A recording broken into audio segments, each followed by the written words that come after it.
Welcome to Cartoonist Kayfabe. My name is Jim Rugg. I'm Ed Piscor.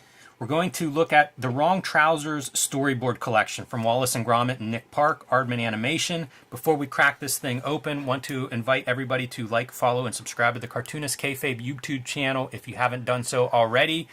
Hit that bell icon next to the subscribe button. That'll notify you when we post new videos. It'll help offset the kayfabe effect. Sometimes we cover a book that doesn't have a big print run, maybe out of print, hard to get.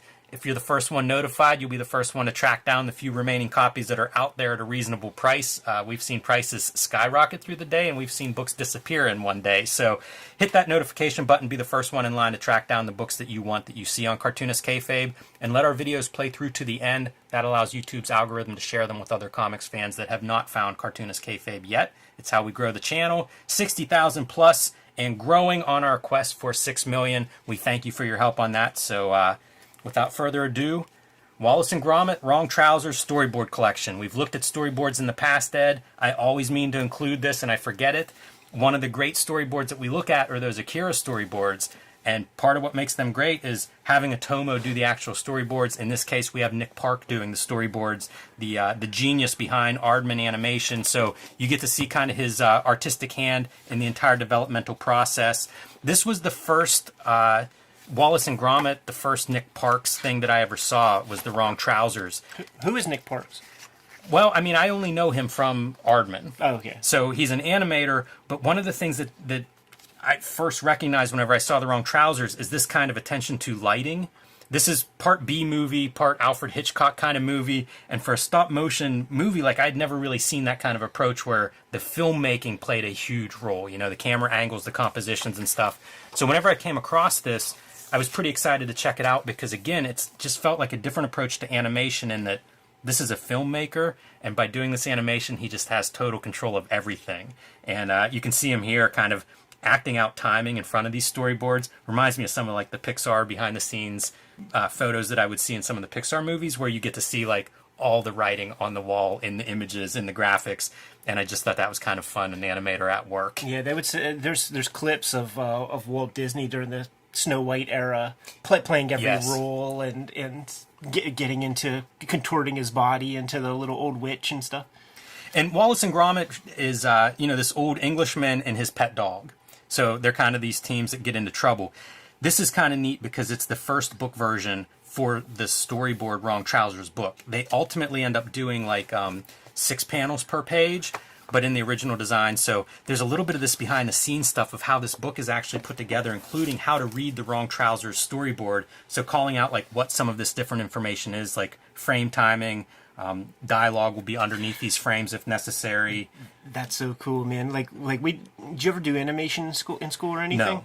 There's like this foot pedal on. I imagine the Kubert School stuff is pretty rudimentary, and for every click is a frame, and so you click 4, and then it will hold on to that moment. Right. So it could be ponderous, and then you keep rocking. Yeah, it's interesting to see like the halves, like 1.5 and 2.5. Watching that Miyazaki documentary, man, when he's like drawing his storyboards and then closing his eyes with a stopwatch and then like looking at the stopwatch. And if you look at even in the Akira ones, you have to sort of annotate it down to there is a spot for millisecond. Right. The storytelling, part of the reason I wanted to show this off is just how clear the storytelling is. Because when you have Gromit doing stuff, Gromit doesn't talk. So it's essentially like a silent, a wordless comic. And, how do you show things like numbers? Like what the story here is he thinks that Wallace has forgotten his birthday. That's a pretty hard thing to represent visually. So very clever storytelling, again, part of what attracted me to this stuff the first time I saw it. And the nice thing with this book is you get your storyboards, but you get a ton of production art. I flagged this page because many scenes were drawn up highly detailed for set building and model making. And if you look at this, the perspective, this is just eyeballed. Like, it's not accurate perspective. I always take note whenever I see that because I don't really like drawing perspective grids. So it's kind of like, how else can you do perspective and have it work? So it's funny to see something that clearly the perspective is not gridded off. But also, I don't feel like that drawing suffers from it. It's very inspiring, man. And just knowing like what's going to come from this. I just went to a hobby shop to grab like diorama materials, and you can buy like the Kayfabe grass on. It's like it's like this sticky. Like you take the sticker off the back and you put it down. They just sell balsa wood by the sheets so that you could cut that shit. That used to be a job where you'd make models like for architectural firms out of that balsa wood. Yeah. So I mean, it can be done, you know, like you could build, and that stuff is there. And man, these people are so serious. Like we were looking like, you'll see some examples in here of those little models and accurate. The other thing that was cool was the boxes. Like I don't know that they make this stuff anymore. Like some of the sewer culverts and shit like that, because the boxes, it's vintage material. Like it's these old ass boxes of stuff, and it's like $5 or something. Like nobody's looking for it, nobody's making it, so what exists is out there, I guess. And That's interesting. There's two different scales to it. You could buy different like.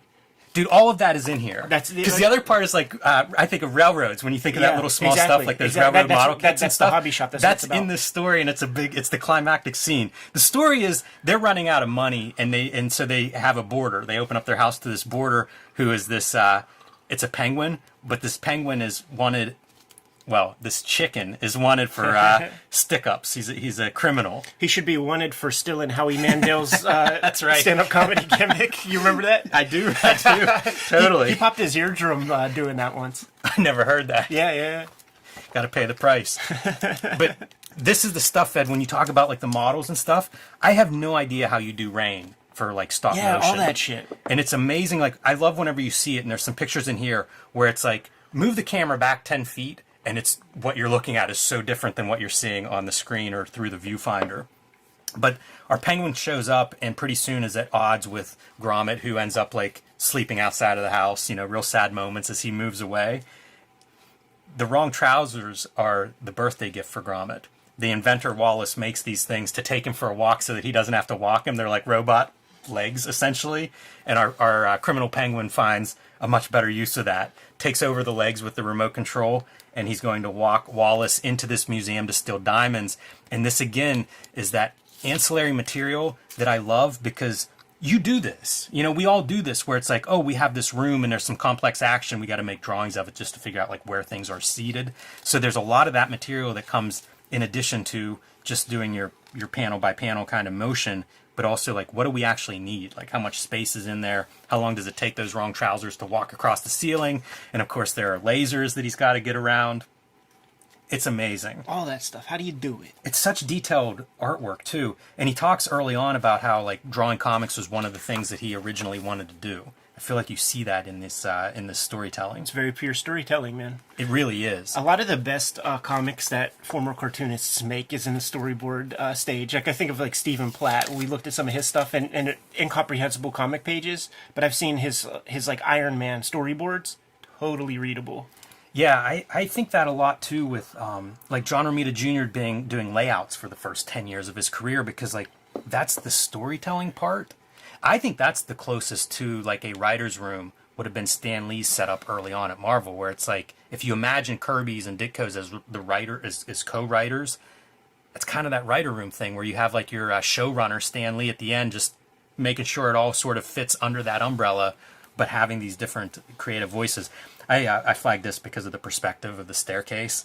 For all of my complaining about having to draw perspective, sometimes you need it for these kind of suspense moments, and I feel like that's a pretty good shot of a relatively straightforward drawing. It's a diagram. But a lot of mood. Yeah, it's a diagram. Like it's not real perspective or anything like that, man. But a lot of menace in that shot. Yeah. Getting that scratchy black line does it all. He's indicating also, lighting. Yeah, the lighting's a huge part of this. Definitely, if you're watching this at home and you're not familiar with this, it's a short, so 15 minutes of your time that you will not regret. But the lighting is a huge part, and again, all of those are things that can be applied to comics that are applied to most of the comics that I like and try to make. Ed, you were mentioning the models.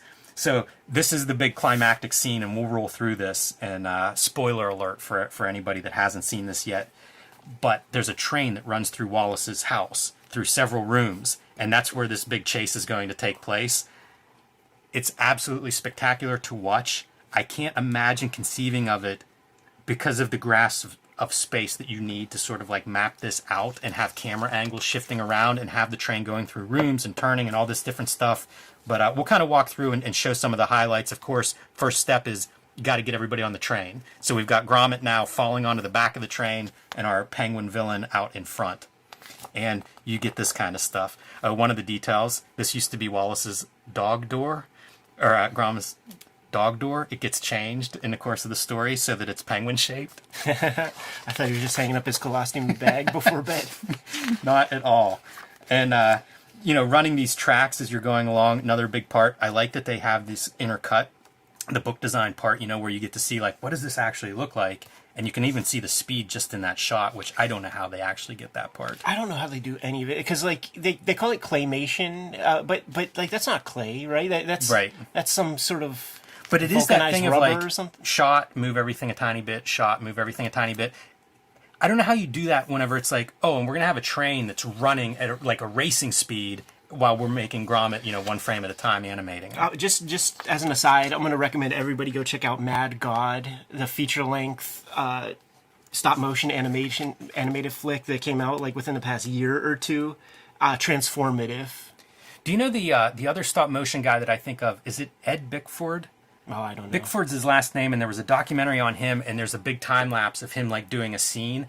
He was known for, like, he would stop-motion, like, 50 things in a scene. So, like, he had it on tracks, and he would wheel it over and move everything a little bit, and then move it back, take the picture, move it back, move everything. And they do a time-lapse of that, and it's one of the most hypnotic, because the hands just kind of roll through the scene almost like this as he adjusts everything. Right, yeah, I know that kind of stuff. Also, there are amazing, like, iPhone apps for stop-motion animation, and all you need is this little claw thing that we have holding our camera right here, keep it stationary, and I've seen some really cool stop motions coming from, like, people are still doing it on a low key level. I did one time as like a group art project where a guy was like directing it, and there were, I don't know, 8 of us or something. Each person had a different character that you'd be responsible for moving, and it was really neat to see it once it was like, you'd shot a couple of seconds worth, and then you'd see like the motion on the screen, and it was so it's magic almost watching it. Like, totally. it feels like whenever you print your comic, yeah, and you see the pages coming out, or you fold and staple, and it's like, oh. As a little kid, I did stop motion with Power Ranger toys because they have like lots of articulation, including the transformation of the Megazord. So there are parts where like the stuff is in the air, and you see that I'd like tied fishing line and just kind of like good. Lay it down and then slowly click it in. That's It awesome. still exists on a VHS-C tape my brother has, man. One of those tapes that you put into the bigger Need to convert VHS some tape. of those VHS tapes, Ed. Yeah. I think that'd be popular on Kayfabe. You hear all of, like, we're voicing the characters, so it's before Eddie P's nuts dropped, and it's just like, hey, I'll get you bad guys, like that type of shit. Time to pay some bills. Ed Piskor and I are working Cartoonist. The best way to support Cartoonist Kayfabe? Buy our comic books. Red Room, Trigger Warnings. Issues 1 through 3 now available in comic shops everywhere, barring 28 countries and I think 11 comic shops where it's banned, but you can ask for this and order it from virtually any comic shop. Who knows, they might pull them out from under the covers. Red Room Trigger Warnings 3, the second season of Red Room. Every Red Room cover self-contained, so pick up whichever one you find and you'll get a complete story, along with Red Room Antisocial Network, the trade paperback of the first season, available now wherever books and comics are sold.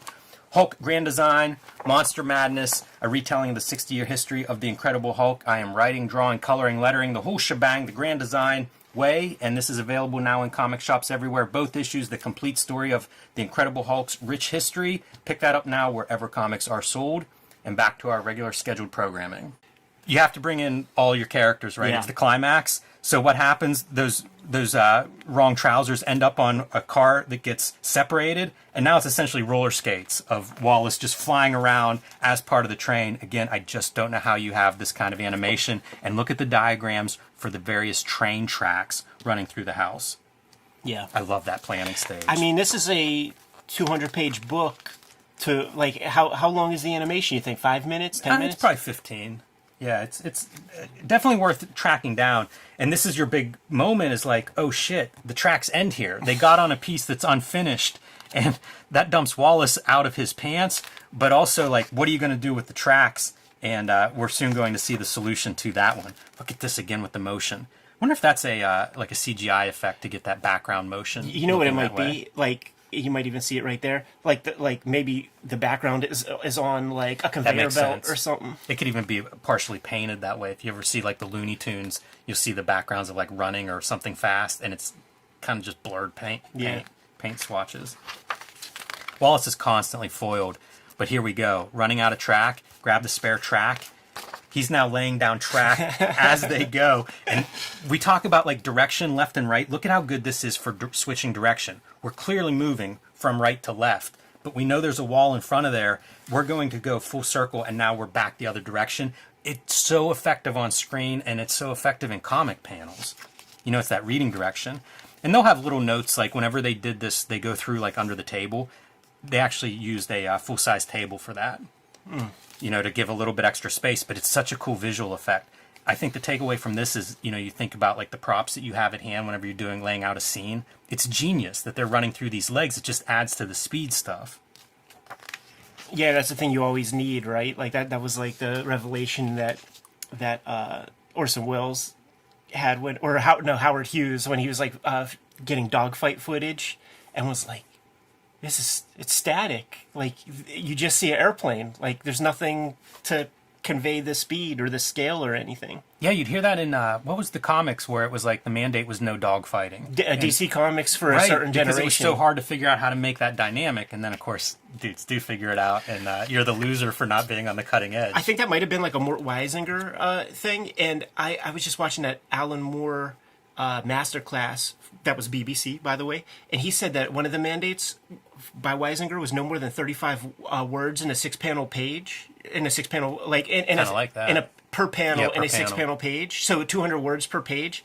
He says he still abides by it, and they show Alan Moore's like workbooks, like when he's like handwriting scripts before taking it to type stage, and like with character designs and stuff. And at the end of every set of dialogue, every sentence, every dialogue bubble, he has the number of words. That's interesting. Yeah. That's a wild rule to because again, like you'd learn that after a certain amount of time, it would just be like almost intuitive of like you're thinking in those numbers of words. Dude, he was like, and this is something that I'm astonished to discover that like people working in comics don't know about to this day. And I'm like, you just called me out, man. You never see that discussed. So we're almost at our final shot, and you bring your wrong trousers, right? We've seen them from the beginning, so they've got to play a role in the end. Chekhov's trousers. They stop right in front of our penguin, who has run out of train by this point. You know, the train's just getting chopped up as we go through this sequence, and as he's making his final getaway with his bag and his diamond, the wrong trousers stop that. Gromit is like a wide receiver running down the football field, anticipating like what's going to happen here, and he races into a cabinet.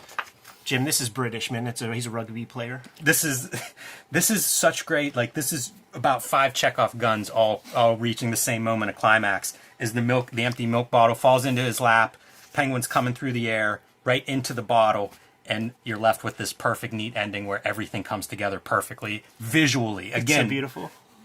No words in the last 2 minutes of this amazing piece, but look how from your storyboard sketch to your actual image, like this feels like it's so tight. Yeah. And I guess if you're building it, you can be that tight, but also like you need that kind of clarity at some point in the planning stage to get to this point. And just your little ending, walk them to the police, and turns out his prison is actually the zoo. It's a political message. But I love all of the incidental drawings and stuff, just kind of working out the details that make this world so lively. And again, attention to the lighting stuff. Some of the funnest parts for me, again, it's that kind of attention to how do we sell this? How do we make the film part? That's what stands out to me. Like you watch this and it really feels like a movie rather than, I don't know, animation, whatever animation is or falls short of. You know, it's not just the artwork, but it really is that attention to the filmmaking parts. Yeah, we've seen storyboards, you know, in DVD commentaries or like extras, and they're these dashed out, very quick, yeah, absolutely, like corporate things. It just feels like if you put that level of care into like the storyboard part of it, that's just indicative of the brains working on this thing, and it's not like they're going to hack out the actual final visuals. You know, it's a way of thinking. Aardman's a really interesting like whole backstory, because at one point they go in this like realistic direction for a while, to the point of, you know, you can find documentaries on them, but the realistic stuff is like, you know, humans sitting at a desk like doing work or whatever, and it looks real, and why not? You know, it's almost like Disney sort of rotoscoping motion or something to really capture it, but it's just one direction, and then ultimately they pull back and go in a different direction, much more kind of cartoony animated style. But it's really cool to see those explorations. And then the sad note is most of Aardman's archives were lost in a warehouse fire. Now it's probably been 15 or 20 years. It's been a while since it happened. But, you know, like books like this, it's so nice to have them, because like these are the archives that preserve this stuff, you know, a lot of this material now. So it's kind of cool. But definitely I'd highly recommend Wrong Trousers for a million reasons for anybody that's trying to tell visual stories. Like the storytelling is really in the panels of this. Yeah, super cool, man. Like, this book rules. I heard of Wallace and Gromit, never really messed with it, but very inspiring to check this out, for sure. You good to go? Yep. Kayfabers, like, follow, subscribe to the YouTube channel, hit the bell, we'll notify you when new vids are available. It's out there, Jimmy. Hulk Grand Design Monster and Hulk Grand Design Madness are in comic shops everywhere right now. It's my Grand Design treatment of the 60-year history of the Incredible Hulk. I'm writing, drawing, coloring, all that good stuff, so pick that up while supplies last. Perfect for new Hulk fans or longtime readers. Join me on patreon.com/JimRugg to see more of my comics and comics art.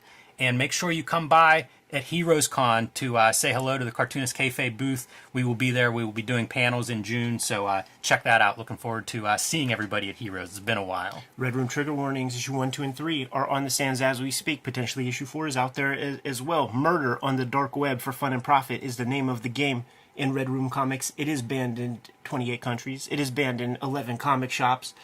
So if you are in an unfortunate place where you can't get your hands on the comic, you got to go to my link tree in the description below this video to order it directly from the publisher.